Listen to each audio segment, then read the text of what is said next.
Hey, everybody, welcome to this week's episode and recording of What's Bruin. I am your host, Chris Nozick, joined by my co-host, the common denominator, as is written below his name here, Dominic Tiano. Dom, how you been this week? Good. No complaints. How about you? But just getting through another busy, hectic week, but, it is what it is. We got Bruins tonight. They take on Tampa. Hell of a comeback win from them last night as they beat the Panthers. Uh, we got a couple transactions down further in the organization. Where do you want to start? I want to start with last night because it was kind of a statement game. Yeah. There are things I liked, things I didn't like. Man, Jeremy Swayman looked terrible handling the puck through the first two periods. Um, Lots of pushback up and down the lineup. I don't know where Trent Frederick was. Yes, he scored a goal, beautiful goal, wicked shot. But that was the type of game that he needed to make a statement for the Bruins. You notice how That's the Florida night. kind of backed off in the third period when they saw the pushback. Yo. Um, Without Patrick Maroon in the lineup, Frederick has to be that guy. Shouldn't be Brad Marchand going up against somebody who's got 7 inches on him. Right. I mean, I'll take it where I can get it sometimes, but all right, let's see if we can get a few people jumping in here. We definitely want the comments, the questions, everything like that. We've got a few people watching already. This will go out tomorrow as a pod as well.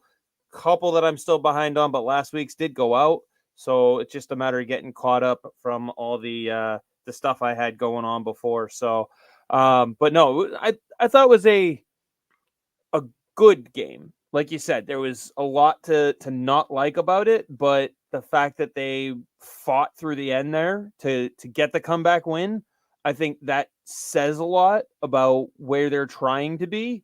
Um, Granted, it just like you said, Swayman didn't play the puck well. I mean, it definitely seemed like it was a game that caught them off guard, which you would think after the bag skate that they went through, it wouldn't have. But do you see another bag skate in their future, in the near future? Um, no, honestly, Chris, I'll be honest with you.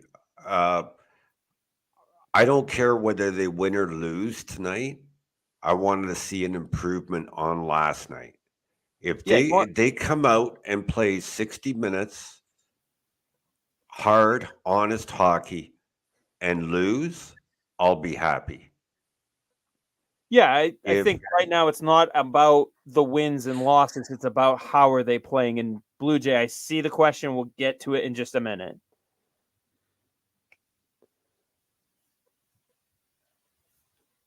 It's a. Oop, did I lose you? No, I'm here.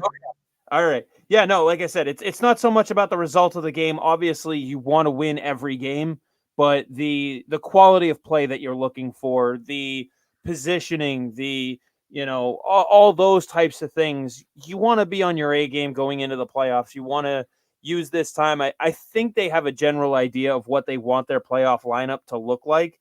Now it's just a matter of kind of getting the final I's dotted, T's crossed, making it so that everything's solidified and people are getting used to each other. You're still getting Peak into the lineup. Hopefully, you can get Maroon in the lineup before the run of regular season games is over. But I got to say, I like what I still see from Brazeau. Mm-hmm.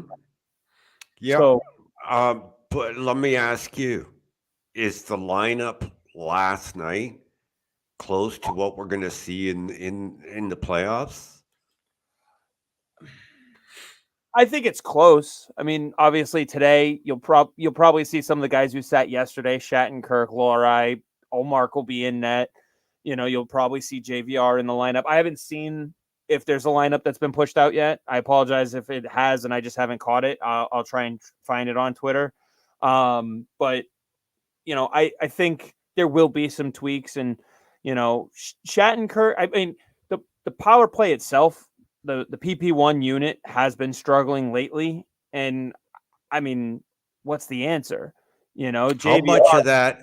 How much is Brad Marchand gripping the stick? I'm telling you, that 400th goal, career goal, I think it's playing on him. I think, and I put this out on X the other night, when he finally scores it, the floodgates will open for him.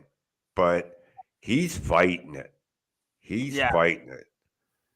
yeah, and I think we saw a little bit of that effect with Pasternak on that 100th point too. It took him a little longer, I think, than most people thought it would for him to get to it. Not by much, but it just, when you're looking at a milestone like that, it just seems like it's right in front of you. Yeah. So I'm gonna get to Mike's question first, Blue Jay. I promise I see it. I'm not ignoring it. But since we're talking about the lineup, the roster, Mike has a great question. Thoughts on where Maroon slots into the lineup?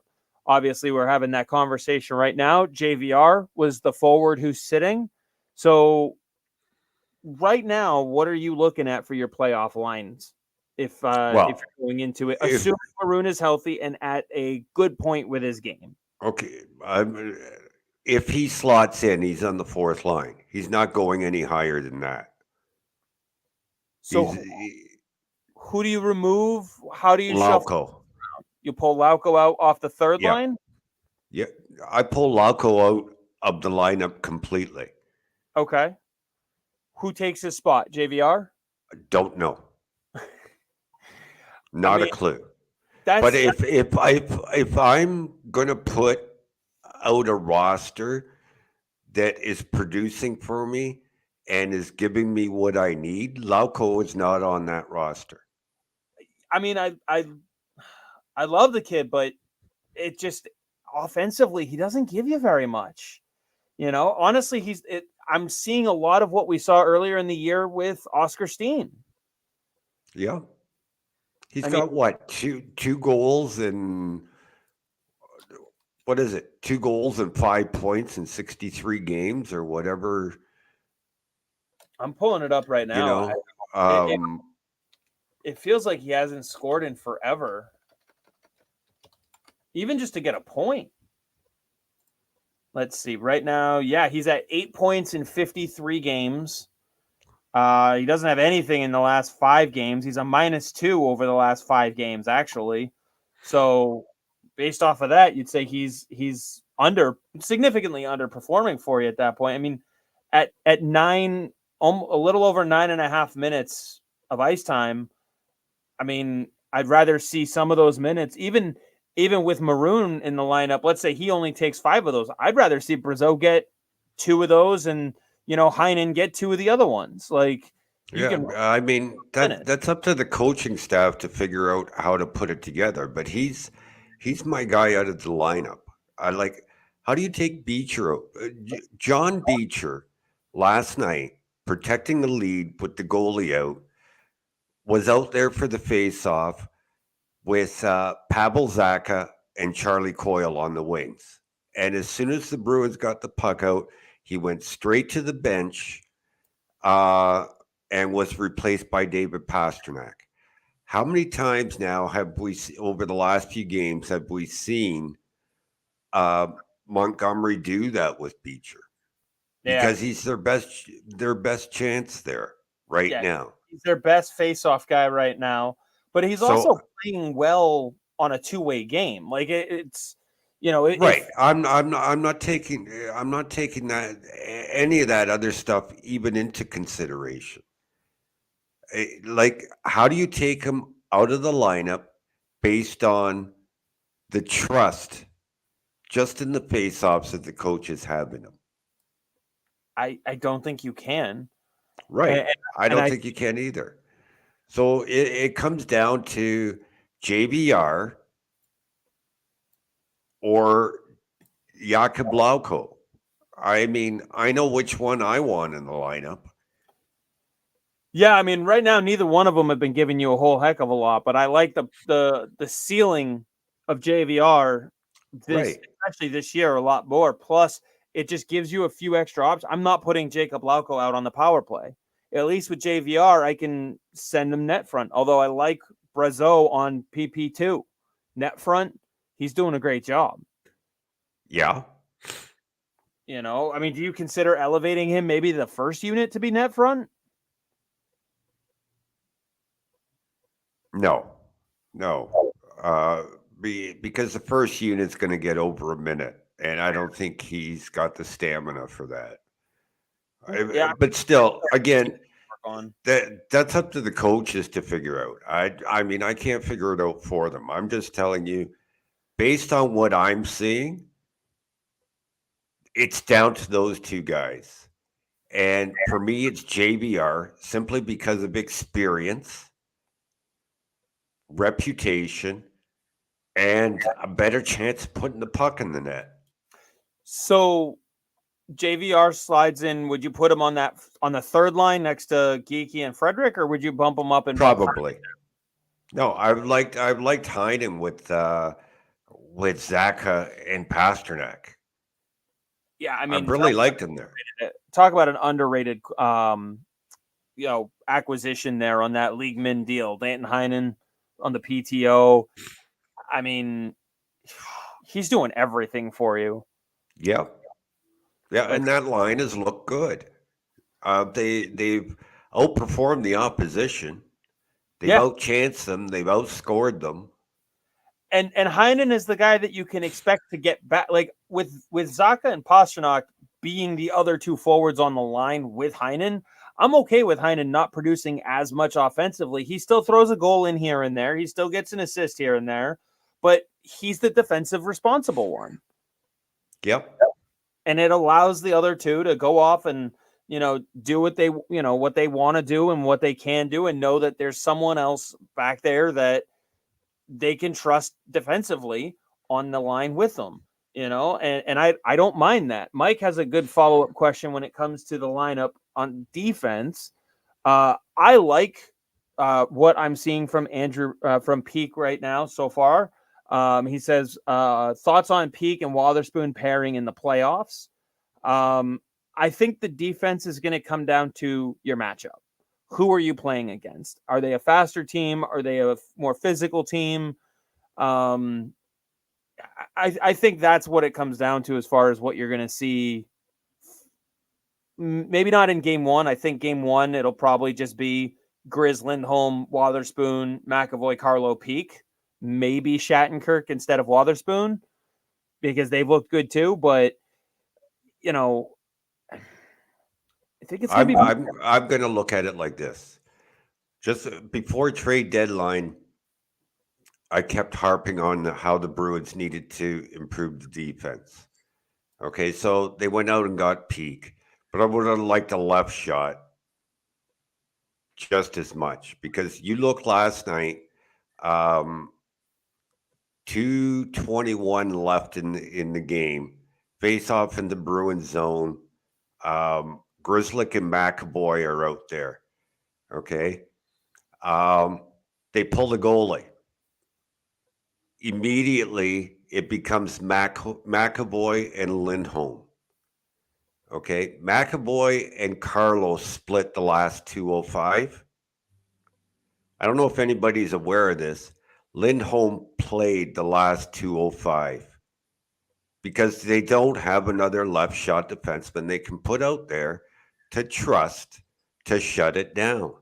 And everybody harps on Lindholm. Those are the types of hard minutes that he gets. Yeah. And that's at the end of the game too. That's after he's already played, well over 20 minutes. And now he's trying to shut the door in the last couple and he can't even get a breather. Like, I feel like at some point they're going to have to take a timeout in the playoffs late in the third period just so they can give Hampus Lindholm a breather. Right. But, this harping on Lindholm has got to stop, really. I think nobody's perfect in the game. And those are the types of hard minutes he's getting. I think it was Ty Anderson. I don't want to give credit to the wrong person, but I apologize if it wasn't Ty. Put out the stats today that since March 9th, uh, any defensive pairing that has played 100 minutes, Lindholm and Carlo have gotten 9.9% offensive zone starts. The next closest was 31% offensive zone starts. Those are hard minutes. But to go back to last night, they didn't have an answer on the left side. They had to leave Lindholm out there. They need something on the left. I would have liked to have had somebody come in on the left at the deadline. I was preferring a left because, Wotherspoon has shown he can play the right. You've got Shattenkirk also, but you really want to have a left shot player on the left D side, especially when you're trying to shut the game down like that. That's the instance we're talking about here is the shutdown. The rest of the time doesn't matter. There is nobody on this roster other than Hampus Lindholm. Yeah. Matt Grzelcyk was the guy on the ice to start it, and they pulled him off within, 16 seconds. They pulled him off.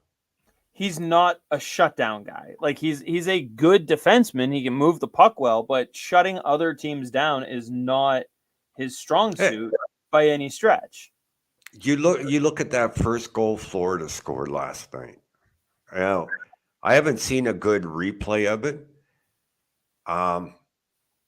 But but from what I saw, Grzelcyk gives the puck away in front of the net, bumps into Swayman and puts Swayman out of position so that he can't make that save. Yeah. I don't think it was like an intentional thing by any means. No, he's not going to do it intentionally. I'm just trying to also pull up some of the other stats here for some of these other defensemen. I'm trying to narrow it down here on Money Puck to, let's see. So defenseman with a minimum of 1,000 minutes. Brandon Carlo has, across the league, the lowest offensive start percentage, the offensive zone start percentage across anybody. 3.2%. He does not start in the offensive zone. Let's see. Mike says, looks like change in D pairing peak with Lindholm and Wotherspoon with Carlo for tonight's game. I'd like to see that. It's an interesting switch. I don't mind seeing it. I want to see what it looks like, actually, because Wotherspoon and Carlo could be a very solid shutdown pair. I mean, Carlo's one of the best shutdown defensemen in the league when it comes to pure defensive defensemen, in my opinion. And I think he goes very under the radar. I think a year like this, to those who actually watch and don't look at the numbers only, Lindholm is putting himself in that category. Lindholm has the ability to also move the puck at a better level. I'd love to see Lindholm McAvoy together and see what they're capable of doing on an 82-game schedule. Well, I have a feeling we're going to see a lot of them together in the playoffs. Yeah, and I think that'll go well. They're two. I mean, we saw it last year when McAvoy was out. When he gets the power play time, when he gets the number one defenseman minutes across the board, he can be a Norris candidate. He didn't he finish 5th in Norris voting? I think so. I think it was 5th. If my memory suits me correctly, I think it was 5th. But if not, he was pretty damn close. And Charlie McAvoy is the same thing. I don't think you'll ever see Brandon Carlo up there because he doesn't produce in the offensive end like that. But when it comes to being a defensive defenseman, Brandon Carlo's up there with the elites. Mm-hmm. So I don't know what people want out of these three guys other than what they're giving you. It's not on them. Every once in a while they make mistakes. Sure, like you said, nobody's perfect over the course of a game, but these guys aren't the problem. No, definitely not the problem. Definitely. And the other thing I see is a lot of people saying that Allmark should be starting until Swayman fixes whatever the problem is with him. If he's sitting on the bench, the problem isn't going to fix itself. He's got to get into games, and he's got to work through it. If anything, now's the time to let Swayman have the ice time to work through it, because, you know, I would say I think Swayman's ceiling in the playoffs can be higher than Allmark's, but Allmark, when he's on fire, he won the fucking Vezina last year. It says something. Yep. So because I know we're going to get more lineup questions going into tonight's game, I don't want to forget to circle back to it. I promised Blue Jay up here I would get back to it. You made a comment on Twitter X earlier today about some of the transactions and someone that you want them to sign and look at from the NCAA. All right. He wants to know Jacob Quillen over Colin Graff. Why? Well, a lot of people on Twitter are assuming I don't like Colin Graff. I do. I know love you. Colin I know Graff. you do. I know you've mentioned his name to me numerous times. And it's not abnormal for me to say that I prefer Jacob Quillen, because if you talk to people around the NHL, there's a divide amongst the scouting staff. I'm not talking Bruins, I'm talking around the NHL as to which one is the better player. Some say Quillen, some say Graff. I like Quillen because he's got an established, I would say at the NCAA level, elite 200-foot game, and he can put up points. And the Bruins lack that in their system right now. Yeah, they got Merkulov, who is an offensive player. Yeah, they got Patra, who's an offensive player. And Graff is just going to give you more of the same. But I'm not looking for the next Patrice Bergeron, because I see either guy as a third liner at the NHL level, especially if the Bruins do go out in the summertime and get a number one center. Graff and Quillen aren't knocking Patra down. They're not. They're just not at that level. So, which one do I want as a third line center? I'll take Quillen over Graff anytime, because that third line guy has to be able to play defense at an above average NHL level. And I think Quillen is more capable of doing that. I also think Quillen can translate to the wing better than Graff can. So I'm not saying no to Graff. It's just given a choice, a preference, because I know what the depth chart is, what the prospect pool is like for Boston, that Quillen is the guy I would target. Better long-term solution for this particular organization, given what else they have. You have to take that into consideration. Yeah. Sometimes it's best player available, but like when you have, I mean, fuck it, I'll take them both. Well, I'll take them both too, but I talked to. You have to pick one. I talked to a scout today, a head scout for one NHL team, and we talked specifically about these two. He said, Dom, where I look at where our team is and the prospect pool that we have, who do I want 3 years down the road? Give me Jacob every time.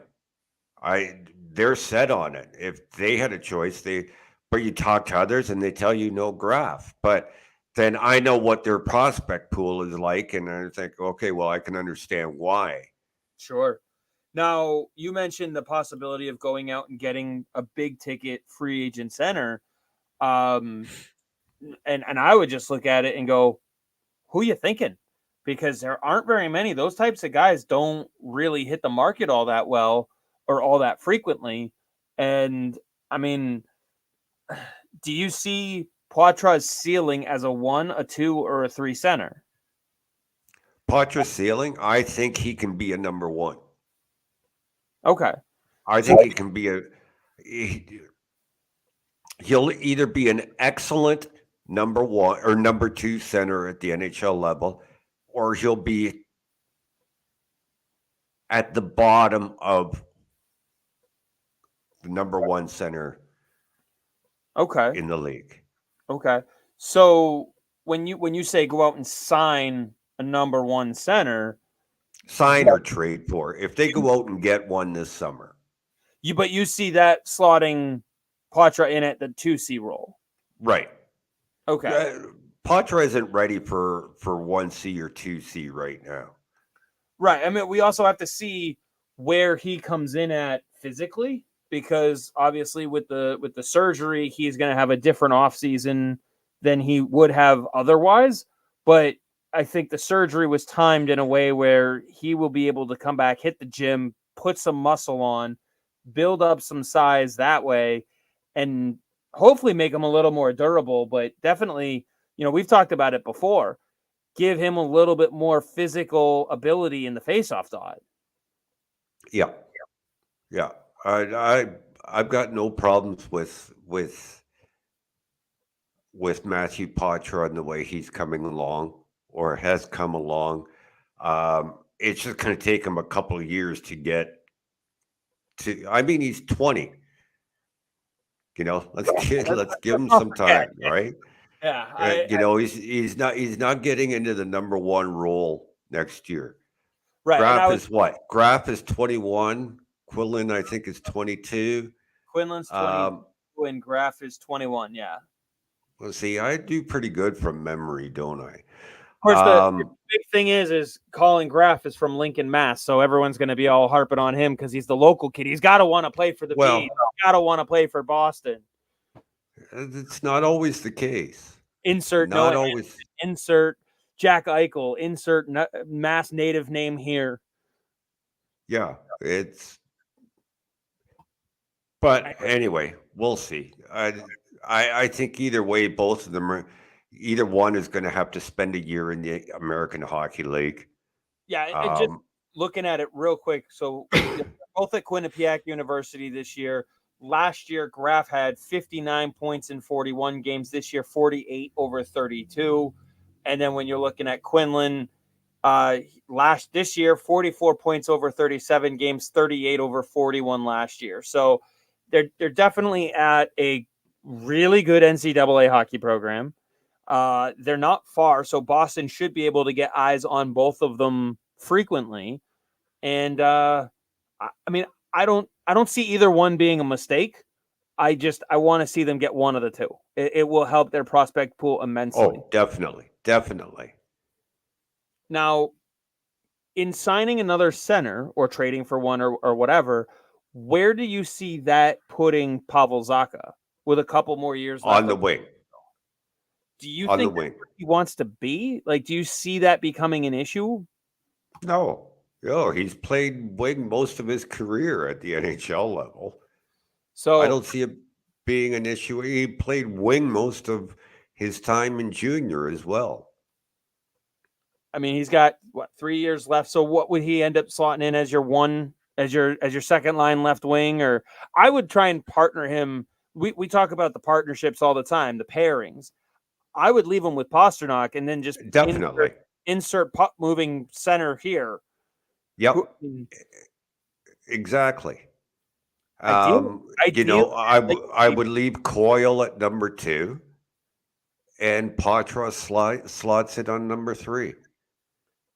I mean, I would love to see if he can put the weight on, if he can make the jump, because as you've said before, no one is going to outwork Matt Poitras when it comes to trying to prepare. He when he sets his mind on something, he's going to work his ass off for it. Mm-hmm. I'd love to see Zacha, Poitras, Pastrnak as a line. Too early. Too early. I was going to say, I don't think this is the year to try and see it, but I can't wait for that to happen. I feel like after Marchand is out of the picture, I don't know if he's going to re-up after this contract or retire or what, but, at the end of Marchand's contract, now you have a little bit more to look at on the left side, and that's where Zacha, Poitras, Pastrnak really becomes a viable option. Mm-hmm. But we're a ways away from that one. It's a couple years away. Yeah. Couple of years. Beecher's playing himself into a role. Yeah. Do you see him having a third line ceiling?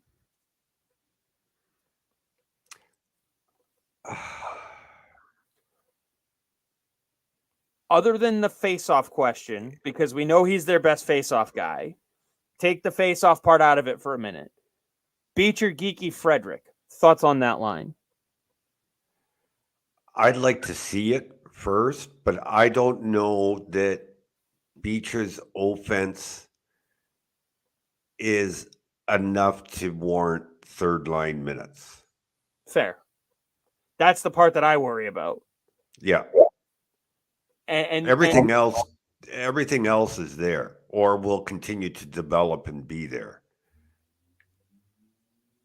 Do you look at bringing JVR back next year? No.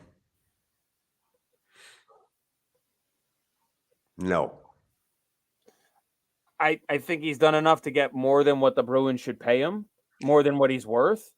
Even if they could afford him, the answer is no, because Beecher should be a full-time center next year.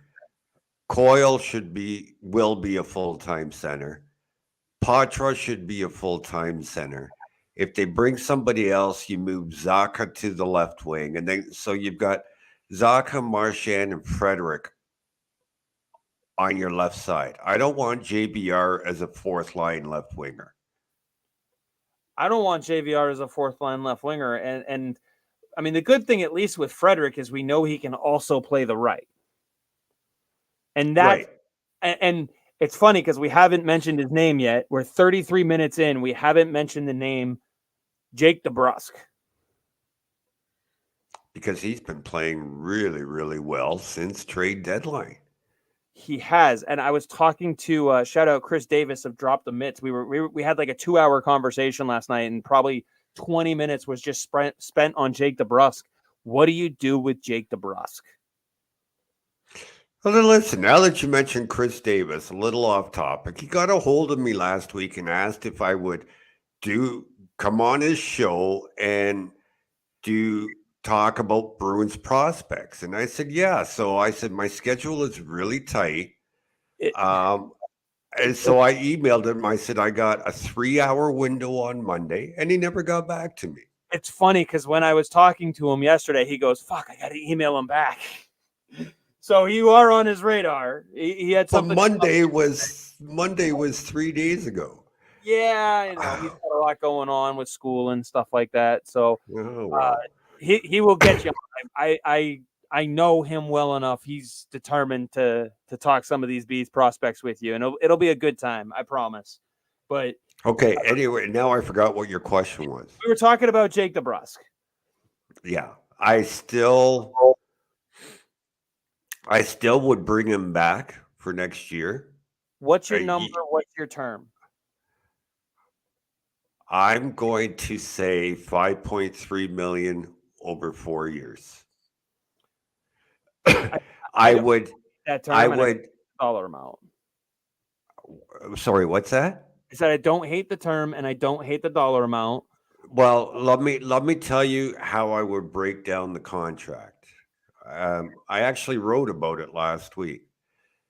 So I forget the exact numbers off the top of my head, but year one I would give him $4.8 million. Sorry, $4.5 million, 3-team no trade clause.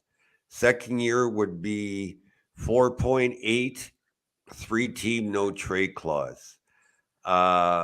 Year three was, I believe, 4.3 million plus a $1 million signing bonus and a 5-team no trade clause. And year four was 5.9 million with no trade clause. With no trade protection. No trade protection. The reason why is this. Third line, that third year, that with the signing bonus, that's the one that you're talking about as having lockout protection. That gives him, well, let me start from the beginning, because you've often heard me say Jake DeBrusk is at his best when he has stability in life, team, and team line mates. Yep. And it is. Just look at his numbers. Okay. So that 3-team no trade list gives him a little bit of control. No, I don't want to go to Arizona. No, I don't want to go to Buffalo. And no, I don't want to go to Columbus. Okay. So it gives him a little bit of peace of mind. The third year, the $1 million signing bonus gives him a little bit of lockout protection, which the Bruins don't hand out like candy. Right. It increases to 5 no-team trade clause because that is the next feasible time or schedule for NHL expansion, where he can put the expansion teams on his no trade. And then the fourth year, no trade protection at all. Right. And I think, I like your breakdown. I wouldn't probably push it too much further than that when it comes to trade protection, dollar amount, term. My point to him was you can't be half pregnant on this player. You have to pick a lane and go with it. Either bring him back and say, thank you for everything that you've done. We wish you the best on the rest of your career. You've been a fantastic Bruin. We wish you well. Or bring him back, like you said, 4 years, maybe 5, depending on the dollar amount. Work with the no trade protection like you were talking about to make him feel secure, but not trap yourself in a corner, and say, you are our right wing or left wing, whichever side you see him on. You are our second line wing anchor or first line wing anchor with Coyle. You two are a pair, and we build around you on that line. Right now it's Marchand. In the future, if that changes, we will have that conversation. And you go all in on that. Make him feel safe, secure everywhere. You can't half-ass it. You can't. Not with Jake DeBrusk. Period. Now, I also see the side of going, well, where do you think Fabian Lysell stands for next year? Obviously, just got hurt, so there's going to be some injury recovery. I don't know the full extent of the injury, how long he's expected to miss, but probably a little bit of rehab after that. He went into the boards hard. Yeah, I think it's a concussion. You think so? Yeah. That would definitely take him out for quite some time. But ideally, going into next season, he's back to full health. Do you see him having a shot to make the NHL lineup? Just based off of what he's done so far this year, assume he comes back fully healthy. If he can put the work in the summertime, yes. If he's willing to. But it's not going to be second line. It's going to be third line. So you would look to pair him with Poitras at that point? Yeah. And who would be the I guess you'd want a veteran on the left side, no? It would be Frederick. Freddie? give them a little bit of physical ability on that line as well. Yeah, but then there's Morgan Geeky too. I mean, you've got to fit Geeky in someplace. Well, Poitras and Geeky played well this year together. Yeah, And played off each other. There were times where they would do what they're doing with Boquist and Beecher right now. One would go in for the draw. Geeky would take the face off because he had the physical ability in the circle. And Poitras would line up on the wing, and then they'd switch as soon as the draw happened. They're doing that right now with Beecher and Boquist. yeah. I mean, that's why this team likes versatile players, multi-position guys. Yep. They don't care. I mean, if Brad Marchand was their best face-off guy, he would be taking face-offs all the fucking time. Exactly.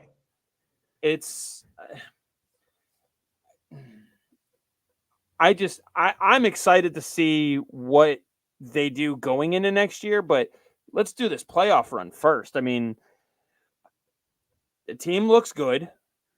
Not perfect. We still got some time, but we're 11 games away from the playoffs. We don't have to be at our best today. We have to figure out what the kinks are and work through them. And I think if the playoffs started today, they'd be playing Tampa. Yeah, that's right. Who they face in 20 minutes.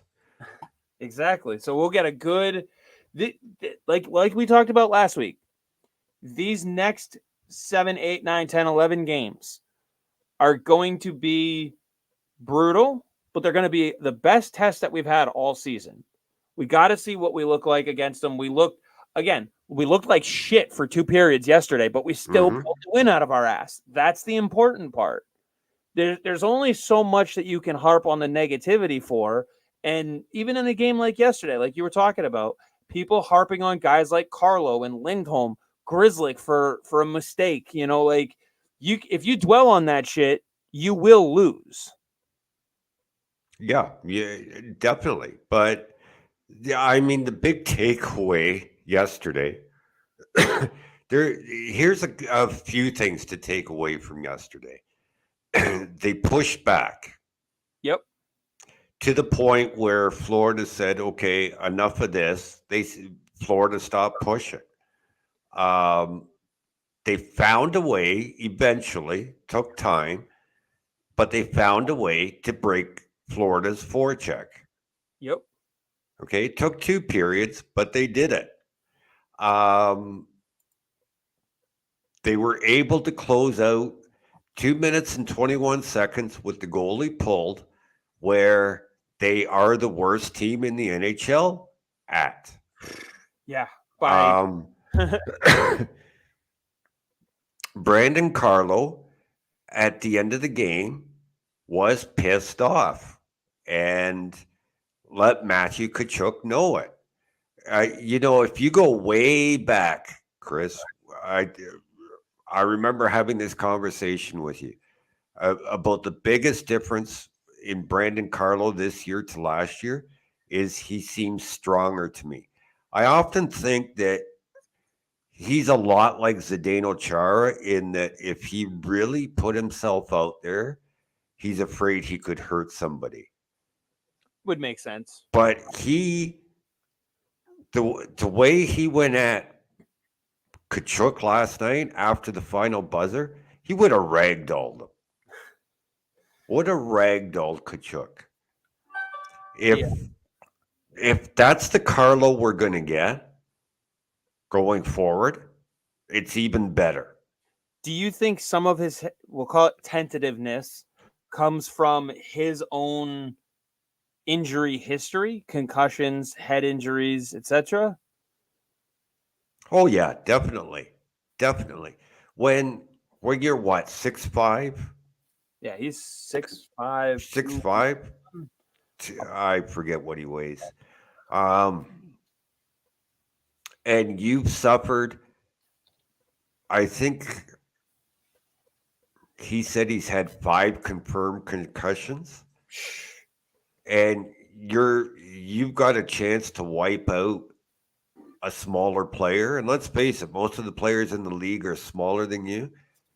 that knowing what you went through kind of makes you hesitate. Yeah, and right now Hockey Reference has him listed at 6'6", 218.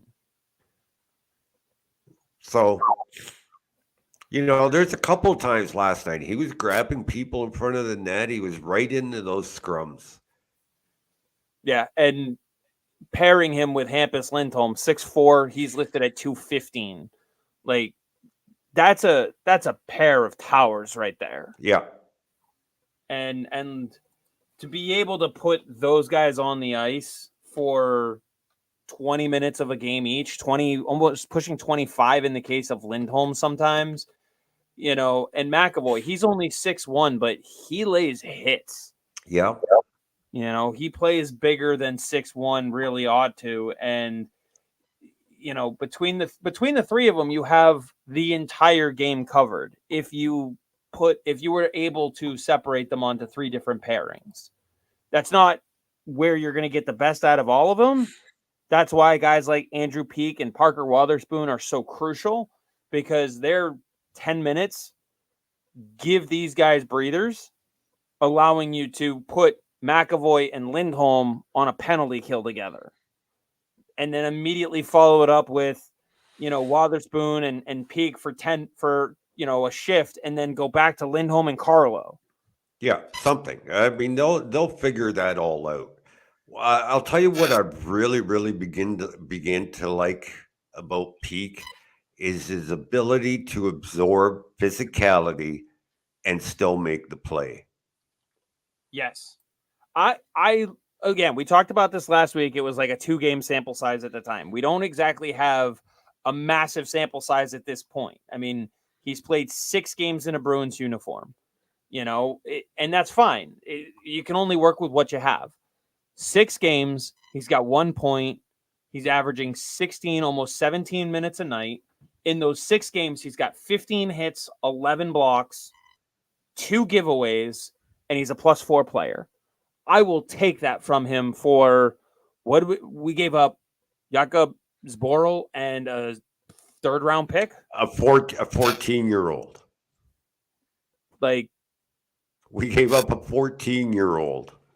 Essentially, yeah, a 14-year-old who we have yet to know his name, and Zboril, a guy who needed a fresh start. Like, I will take that. I love the fact. Again, that's 6 games, 15 hits, 11 blocks, and only 2 giveaways. I'm not going to harp on the fact that he has 0 takeaways. I'm more worried about the fact he's not turning the puck over. He's being physical. He's got 17 minutes on the ice per night, just about. Like, that's a solid number 3 guy. I got no complaints about that. Can you break down Grzelcyk's last 6 games or no? Yeah, I can do his last 5. Let me get him pulled up here. Let's see. Matt Grzelcyk, in his last 5 games, he has 2 points. He's let's see, 1, 2. He's a +4 player as well, so we're even there. He's averaging 1656, or sorry, he had last 5 games 1739, 2001, 1747, 2002, and 1656. In that same time frame, he has 5 hits and 12 blocks, and 2 assists, 2 points. Like, he's giving you the time, but he's not giving you offensive production, which is what he's supposed to be good at. So the right, that, and the eye test tells me that the difference between the two is when absorbing the physicality, Peak is still able to make the play and Grzelcyk is not. Right. And it, especially as a 3rd pairing guy, like, that's the other thing is Grizz is paired with McAvoy most of the night. Mm-hmm. Peak is playing with Parker Wotherspoon, which, again, that's not a knock on Wotherspoon. He's just not fucking Charlie McAvoy. Charlie McAvoy. Exactly. There's not many Charlie McAvoys in the league, and the ones that are out there, some of them are better than him. You're talking the guys, Cale Makar, Adam Fox. Those guys aren't, sorry, Parker's not playing with those guys. Right. But you know what? I will say this, though. I've got Parker Wotherspoon's last 5-game breakdown here, too. All right? You're looking at time on ice, 1458, 1632, 1735, 1751, 1801. All right, that's going backwards from Florida back to Edmonton. He is a +4 player as well, which is weird. They're all +4, which the plus-minus statistic, we could have an hour conversation on that one alone. But he's got 3 assists, no goals. He has 6 blocks and 6 hits. He's out hitting and out blocking Matt Grzelcyk, and he's earned himself more time on ice because of it. Actually, going backwards. So when he was on the ice for 18 minutes, that was the loss against Edmonton in OT. But you know what? He's got more shots, too. He's got 6 shots on goal. Matt Grzelcyk only has 3. Parker Wotherspoon is outshooting Matt Grzelcyk, your most offensive gifted, quote-unquote, defenseman. What's he doing for you? He's not killing penalties. And I'm not sitting, like, there are plenty of people who have gone out there and, Matt Grzelcyk sucks. Get rid of him. Launch him to the moon. I'll drive him to the airport. He's a fine hockey player. There's nothing wrong with him. It's just at this time of the year, going into the playoffs, I need more. If you can't give it to me, then the person who is giving it to me will play. It's that simple. I'm interested. I'm going to try and see if they've sent out the full lineup for tonight, because we already got one update that they're doing a little bit of a shakeup on the lineup. Let me just see if official lines have gone out. Almost time. There's warm-ups. JVR subs in for Lauko. Carlo pairs with Wotherspoon. Peak with Lindholm. That is from Montgomery from 47 minutes ago, his pregame interview. So that means Grizz is still going to be with McAvoy. Fine. Let's see how that goes in this lineup, in this matchup. Wotherspoon and Carlo, Lindholm and Peak. Interesting way of splitting it, but like you said, I'm interested to see it. Yeah. I wonder if... So up front, the only change is Lauko is out, JVR is in. Yep. That's all that's mentioned as far as the upfront lineup. Which, I mean, JVR, you got to let him work through. He's slumping for sure. For sure. He's probably squeezing the stick a little too tight himself. I think it's what? Yeah. No goals in his last 13 games or something? Something like that. 15, Fine. maybe. But you know what? You sub him in for Lauko. You throw him on the third line. Maybe get him some PP time tonight and see if he can work through it. All he takes, same thing. You mentioned it with Marchand. Get one and the floodgates open. Yep. And if you get that one in the next 10 games, you've got a hot JVR going into the playoffs. I'm okay with that. I'm curious as to, I'm just going to check Cap Friendly here. It's past 5 o'clock, isn't it? Past 5 o'clock. Yeah, it's almost Game definitely.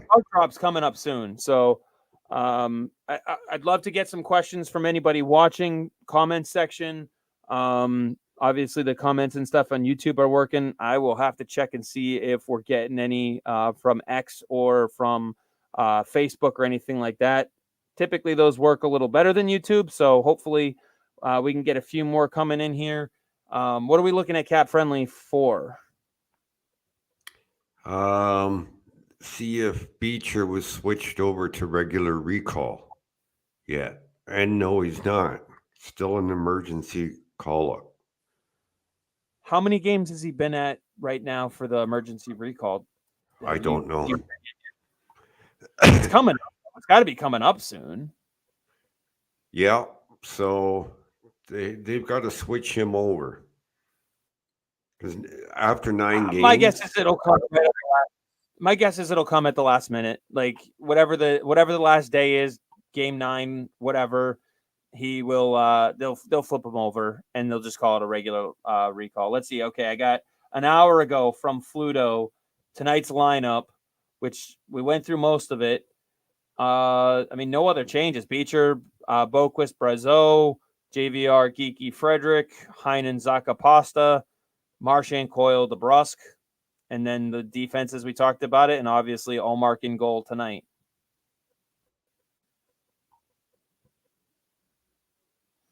Right now, the Bruins, and also the big news is mathematically the Bruins can clinch a playoff berth tonight if they get at least 1 point.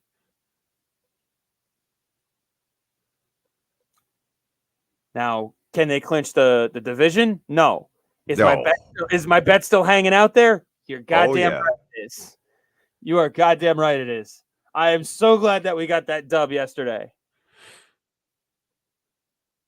And you know what's funny too is I had a few others laid out there for yesterday as well, not just on our game, but you know, when you see 5 or 6 of those icons come through that say, "Hey, you've won your bet," makes you feel pretty damn good about them. Yeah. Oh yeah.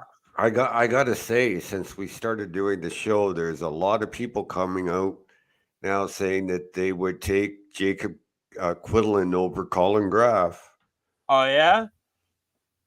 I'm gonna send this one to you. By the end of the day yesterday, I had about a good 5 of them that came through for me, including a 2-pick parlay. But I was a little nervous because I had the Bruins on the money line, but they came through.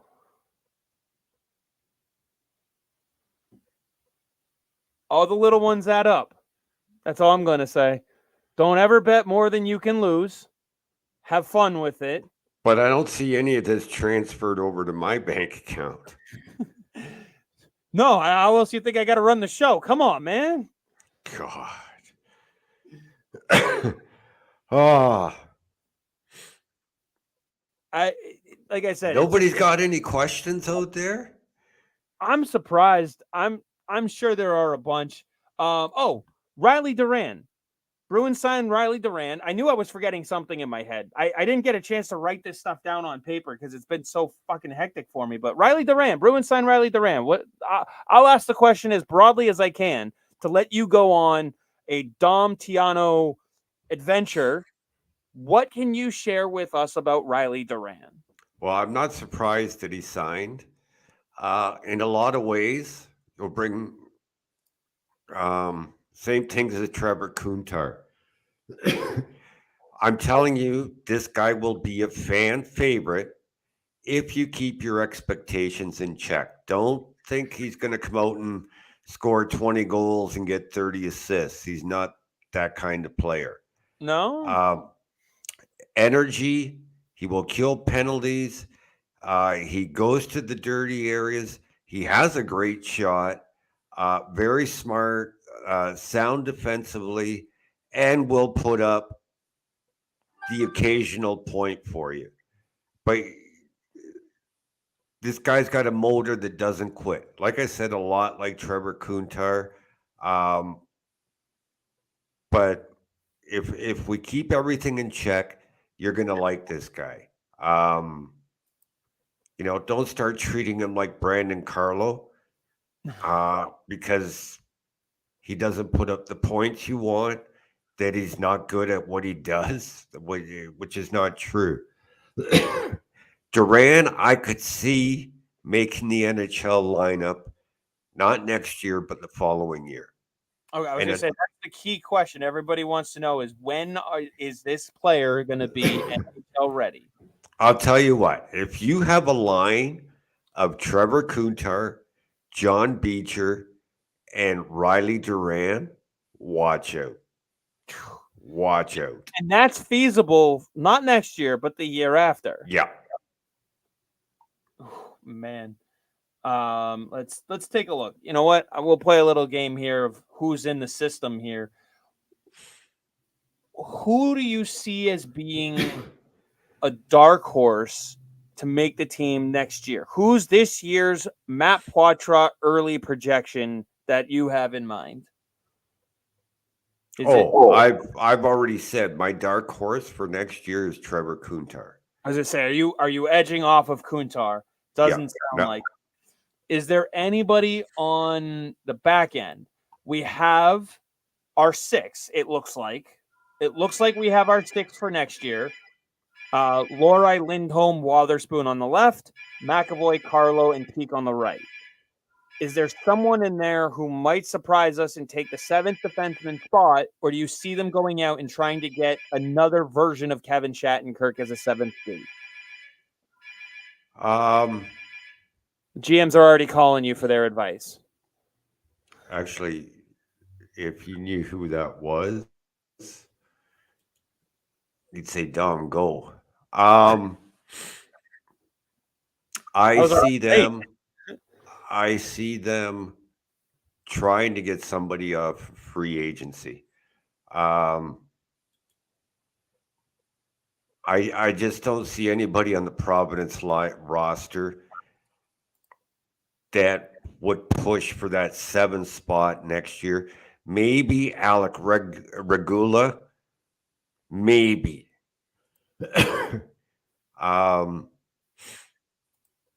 But I think they would want a veteran. Which would make sense if you have Wotherspoon in the lineup. If you have Lori in the lineup, you're going to want a veteran who can jump in and kind of give those guys breathers. So almost like a 3-man rotation. But I think he'd want a guy it's proven he can play left and right, just because obviously his goal will be to be the 7th guy. They're hard to find, man. They're hard to find. So when I was there's Mitchell too. I mean, he has the history with Montgomery, but again, that's not what the Bruins need. They need that veteran like a Shattenkirk, but not Shattenkirk. So couple names as I was looking at it last night, having some chatter with Davis. A name that kind of came out to me, TJ Brody. Can play the left, can play the right. He'll be 35, won't be looking for a massive payday, but also might have a bug up his ass to try and do some damage in the division.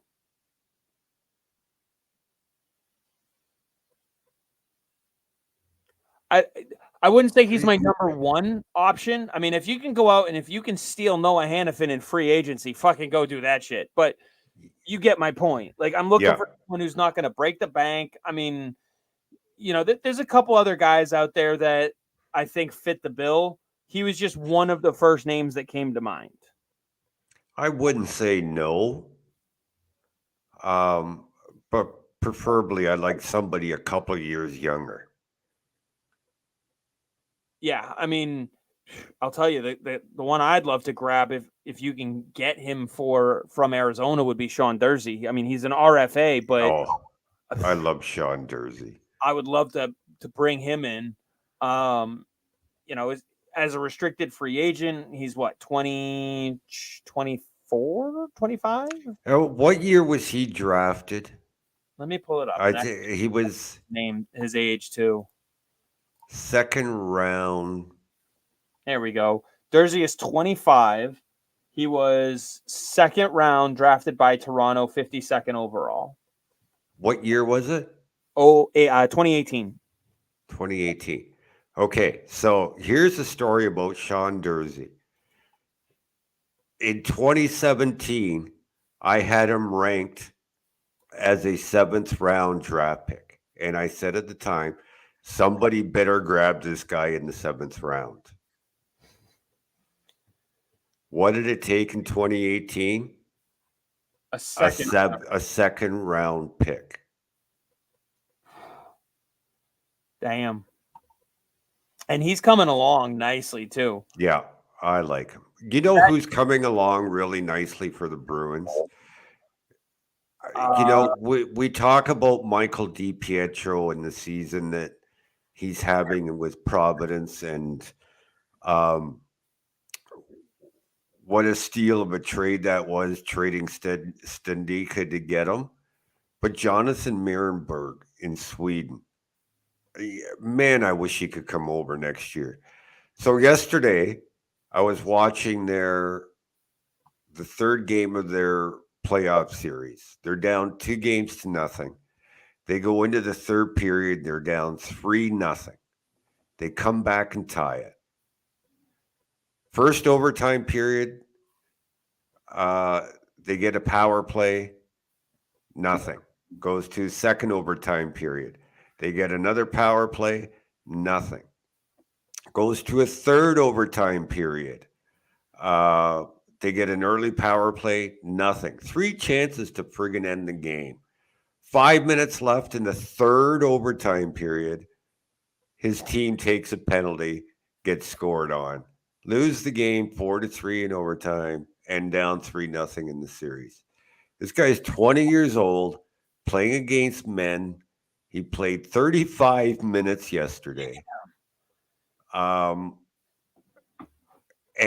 he was the other part of the Jack Stednica trade that brought DiPietro over.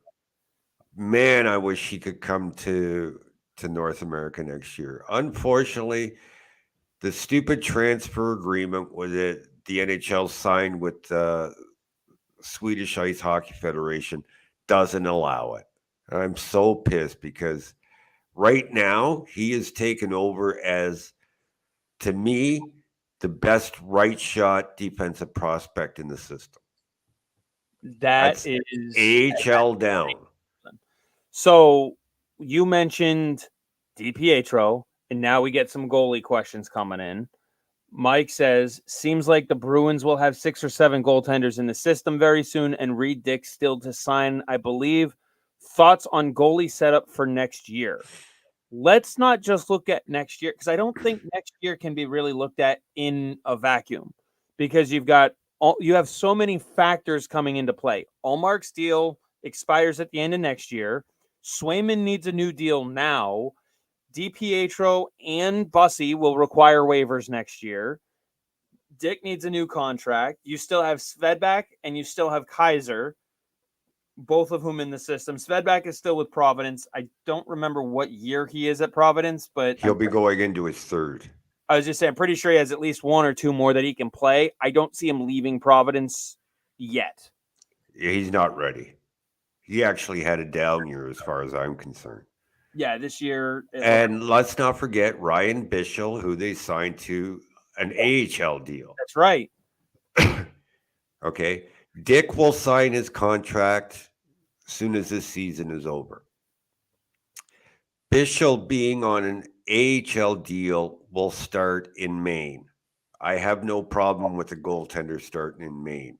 Now, actually, in Maine, I have no problem. What's that? Do you think he'll be the partner with Reed Dick in Maine? No, Dick is over in WHL now. I'm sorry. Dick will be turning pro next year. He's 20 now, so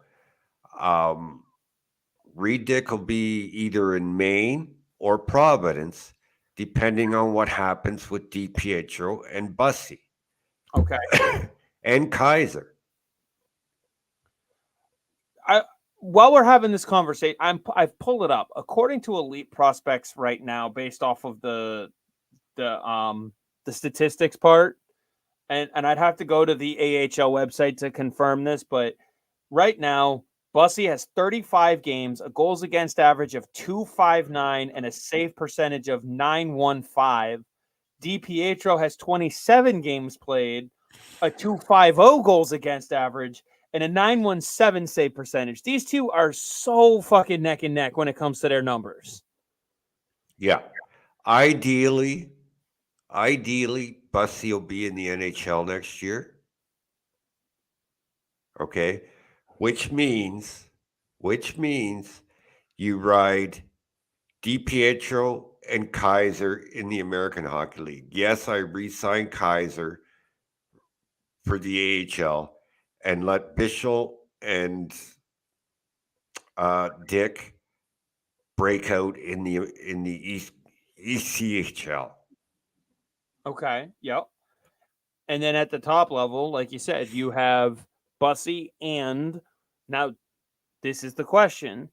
Do you deal Allmark and keep Swayman, or do you deal Swayman with his rights and keep Allmark, who's proven that he can play with a young kid behind him? I would do everything possible to keep Swayman. I actually, personally, I would keep Allmark and Swayman. And you'd That's run me. with a three goalie system, I'd run with or do you I trade? would I would trade Bussy. Bussy has value. I think so. I mean, he's going to be on a smaller contract. Like, he's not going to Right. be on a multi-million-dollar deal that you can move Bussy with his current projections, with his rights. You can move just his rights.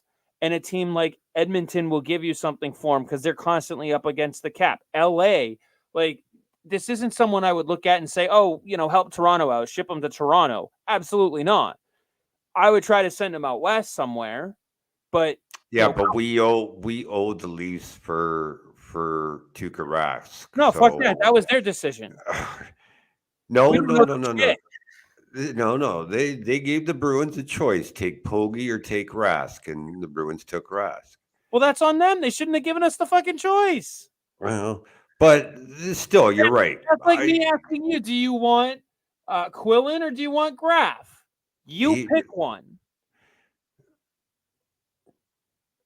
Anyway, Bussy has value. That's what I would do. A lot of people out there don't want to spend the type of money it's going to take to keep both of them off the cap. But let's keep remembering they have over $19 million in cap space. And as I'm pretty sure the wise person to my video right here once said, cap space is only helpful if you use it. Right. You can have to look at fucking Arizona. They have all the cap space in the world. Buffalo, they have all the cap space in the world. I'll go with Buffalo. They could have paid Patrick Kane well over what he's worth to try to convince him to go there. Mm-hmm. If it was about the money, he would have.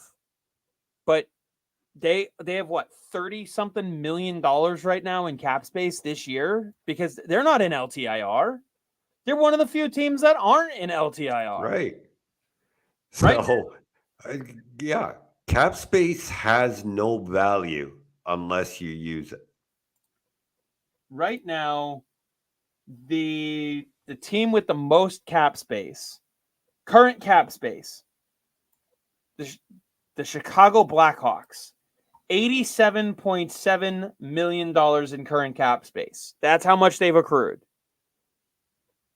for the deadline. So, in other words, they have enough cap space to add a full 23-man roster. Yeah. And be over the cap.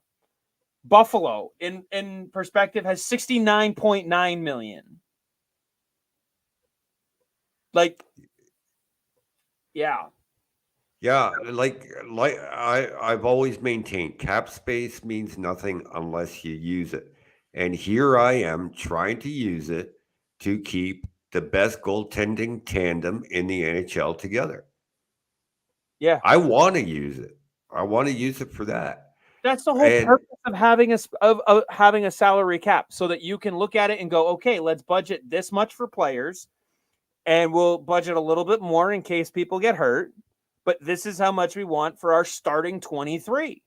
Mm-hmm. Go.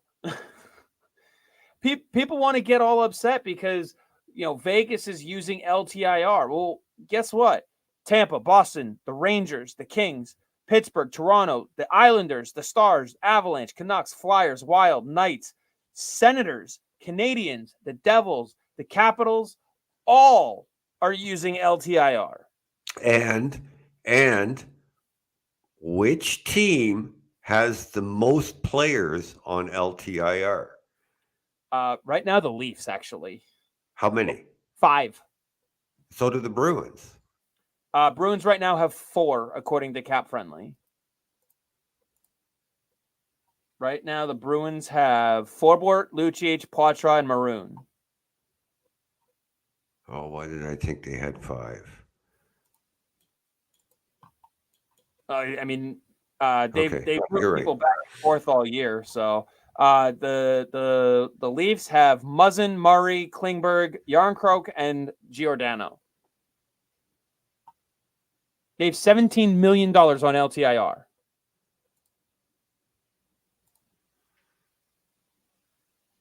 Good for them. Good for them for using the system. But you know what? The funny thing is they're not that far behind. Everyone's upset because of Vegas.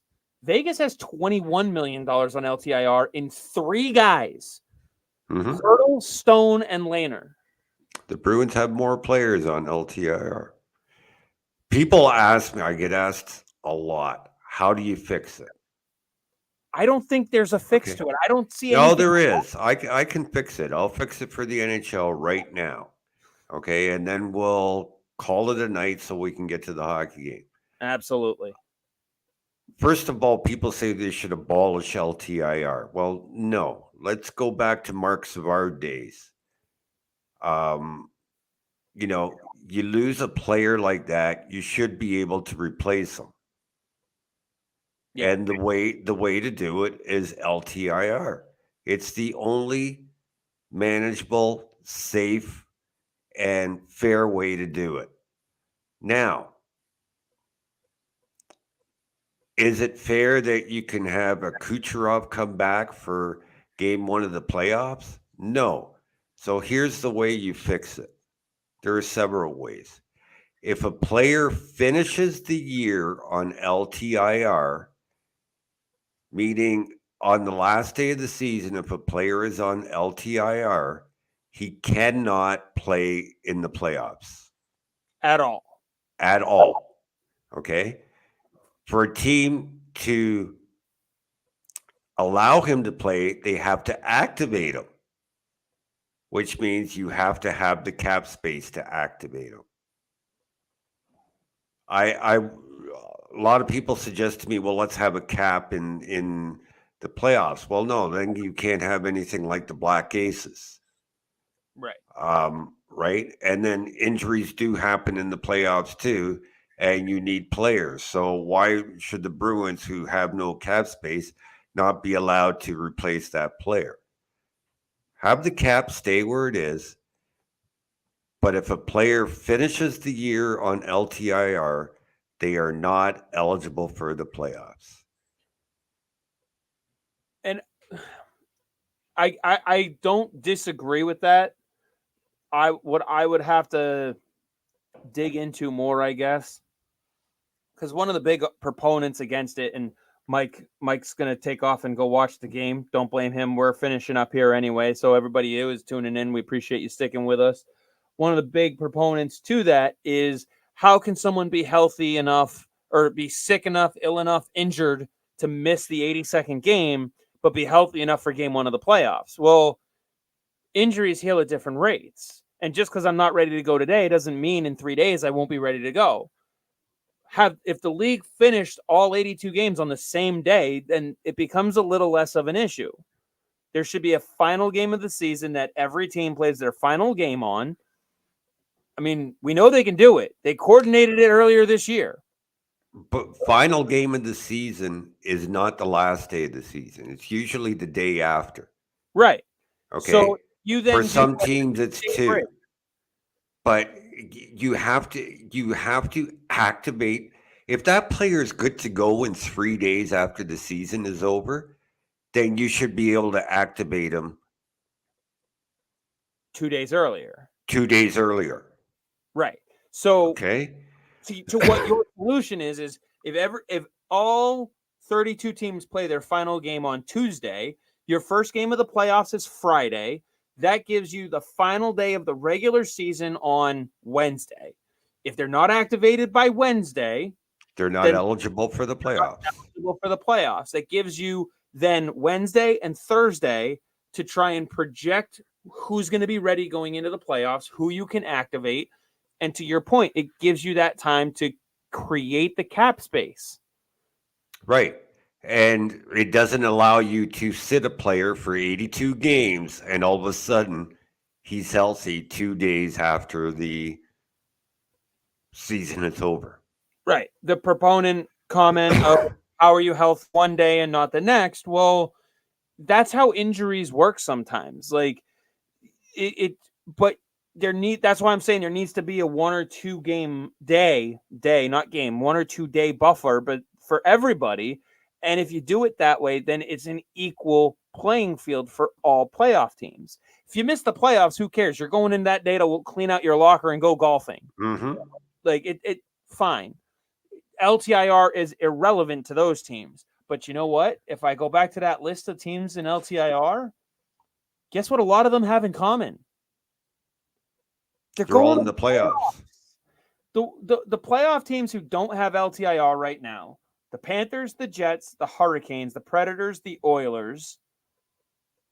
Red Wings are out right now, but they're only a point away from being in, so we'll throw them at least on the radar. Capitals are the first team in LTIR. So what is that, 5 teams? Yep. Or 4 that are in, 1 that's on the verge. And the one that has the most cap space is Nashville.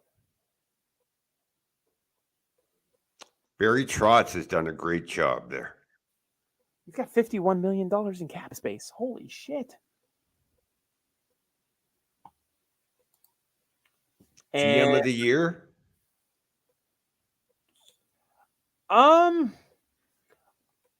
He's definitely a final top 3 for me. I'd be hard pressed not to have him in there.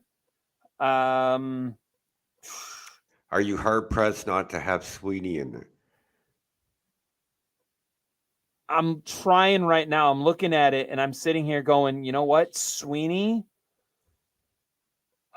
Trotz, and probably Cheveldayoff are my top 3. McCrimmon is up there as well. You know what I'm like? I think 3 of those guys get in to the top 3. Think about it. Yeah, I can agree with that. Around the league, people around Boston want to shit on Don Sweeney for just blinking the wrong way at 7:00 in the morning. So, but around the league, he has a lot of respect and a lot of clout.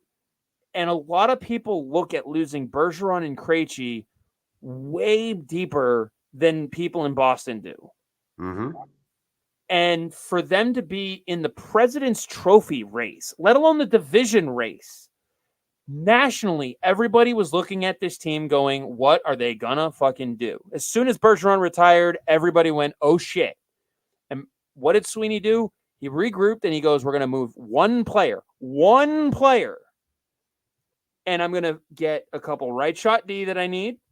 We're going to free up $6 million in cap space. And with that money, I'm going to sign 5 guys. And you know what? He did it. And he did it. Worked.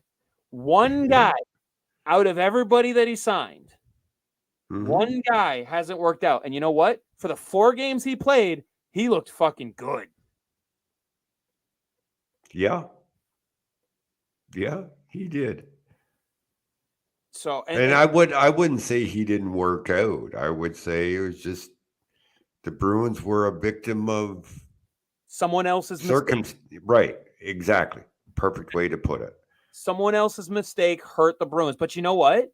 It didn't really hurt them that much.